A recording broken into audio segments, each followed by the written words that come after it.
very confused about the issue of abortion. Everyone has an opinion on the subject, but very few people understand the framework behind their opinion. Everyone fights about abortion, but very few take the time to analyze what's behind the disagreement. I think we need to take a step back and understand the worldviews that are the framework behind our beliefs. Our nation is divided between two polar opposite worldviews: the prevailing worldview of the past and the worldview toward which we are moving. We need to choose a worldview to have clarity on the abortion issue. Now, the first worldview is that all human beings are created by God, and all of them have the sanctity of life, the imago Dei, the image of God. This is the worldview of the founders of America, who came here braving sickness and death to worship their God and govern a country based on His word. They came to worship a God who tells us, "Before I formed you in the womb, I knew you."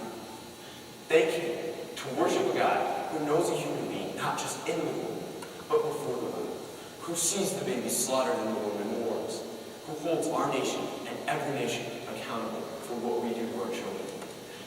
This worldview teaches that God gave life, so He's the only one with rights to take it away. Now, the second worldview denies the need of a God. It's a worldview of no accountability, no higher power, evolution, atheism, secularism, label it what you like. For my purposes, I'll call it atheistic evolution. But this worldview basically teaches that we are animals, products of slow evolutionary accidents over billions of years. It teaches that we have no moral responsibility, no greater purpose for living. It's as empty as an idea can be, because it gives us no fulfillment, only a disorderly world where we can kill our children for convenience. Obviously, there are more worldviews out there than these two, but these are the two core worldviews that have shaped our nation the most. Many of our government officials and our citizens believe in God. They believe in morality. Many do not believe in God. They believe that morality is subjective. And then we have many who do not know what to believe. They're stuck between the two worldviews. These differing worldviews between our leadership and our people are what cause all our confusion. Here are two examples of how the gradual shift from one worldview to another has affected and confused our nation's beliefs on abortion. The first example is a popular belief about abortion. People frequently say that abortion is wrong, except in cases of rape or incest. They argue that a raped, pregnant woman never has to be raped. She never has to be pregnant. It's her body, and she should be able to make the decision whether she wants her body to house a developing baby or not. Well, the point we miss is that if it's wrong to kill a baby for other reasons, it's always wrong to kill a baby, regardless of whether or not the baby was a product of rape. Yes, rape is horrible. I don't disagree with that at all.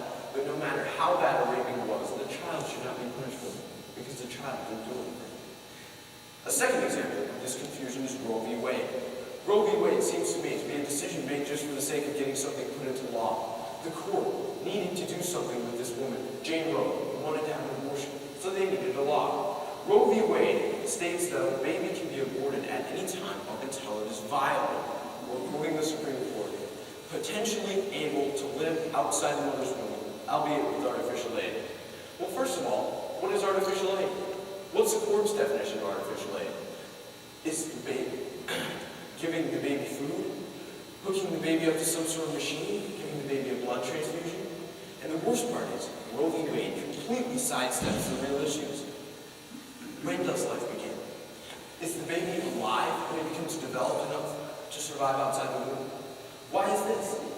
By the atheistic evolutionary theory, I suppose life would begin when the brain turns on, which is somewhere around weeks 3 or 5. But then again, by the atheistic evolutionary theory, that doesn't matter, because we're animals, and animals can kill as they like. By the Christian theory, of this we were conceived. God gave us life, so He's the only one with rights to take it away. As you can see, our nation's beliefs are a blend of these two worldviews. When two ideologies are blended, it becomes a horrible, confusing mess. Clearly, to make a decision as a nation, we need to claim a worldview as our own. Which worldview is right? Which has more purpose? Well, looking at the theory of atheistic evolution, I think we can see that it's very empty. Every human feels the need to count, a need to have a purpose, to move toward a goal. The evolutionary theory offers no goal whatsoever, except being a cog in an endless, mindless procession toward creating a more superior race. Should Should we try to help this natural selection process along? A lot of people have tried to do that. And that's where the study of eugenics comes in. Eugenics, basically, is the idea of breeding a certain master race by using birth control to drop the populations of inferior races. This idea is what spurred Hitler to action, and it also spurred Margaret Sanger. Sanger was a woman entrenched in the eugenics movement. By promoting birth control, she aimed to breed supermen. She disliked blacks, the mentally unstable, the deformed, and she wanted to weed out these people from society by ceasing their reproduction. Sanger was the founder of a birth control facility now known as Planned Parenthood. Planned Parenthood is the largest abortion chain known today, having been responsible for the death of over 3.8 million babies. And continuing Sanger's racist legacy, Planned Parenthood continues to operate in poorer areas. See, this is where the idea of atheistic evolution leads. That's where it led Hitler. That's where it led Margaret Sanger. And that's where it's leading us. If this theory is true, our purpose is just to be a cog in evolution's wheel, a moving wheel, moving toward creating better species.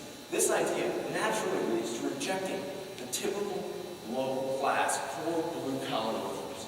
It naturally leads to eugenics. It naturally leads to the abortion of paraplegic or Down syndrome babies. You know what?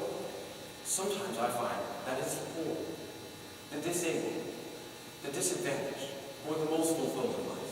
It's the little baby stretching out its hand to touch and experience the world anew, who's more beautiful than any of the most powerful species.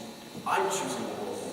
I choose the worldview of the loving God who knows that baby, who knows the difference between right and wrong, who knows that weakness can be more beautiful, more fulfilling than strength. And I encourage our nation to choose a worldview so that we can have clarity on the abortion issue. Let us choose the worldview that understands the difference between right and wrong, the worldview that understands the beauty in the poor, the small, the unborn. Let us choose God, and let us choose life.